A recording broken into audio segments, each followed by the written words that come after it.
புதுச்சேரி கடற்கரை சாலையில் உள்ள மகாத்மா காந்தியின் சிலைக்கு புதுச்சேரி மக்கள் முன்னேற்றக் கழகத்தின் சார்பில் அவரது நினைவு நாளை முன்னிட்டு மாலை அணிவித்து மலர் தூவி அஞ்சலி செலுத்தப்பட்டது.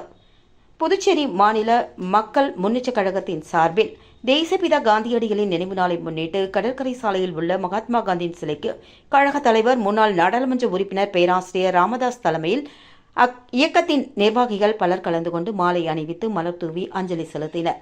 இதில் சேர்மன் ஆர்.எல். வெங்கட்ராமன், பொதுச் செயலாளர் ஏ. முராஜன், உதவி செயலாளர் ஆண்டாள், நித்யானந்தன், ஆனந்தன், ரவிக்குமார், ராதாகிருஷ்ணன், ரகுபதி, கலியபெருமாள், காலாப்பட்டுக்குமார், வக்கீல் ராஜா, ஆண்டனி குமார் மற்றும் கோமதி, கௌரி, உமா, ரவிச்சந்திரன் உட்பட நிர்வாகிகள் பலர் கலந்து கொண்டு காந்தியடிகளின் சிலைக்கு மாலை அணிவித்து மரியாதை செலுத்தினர்.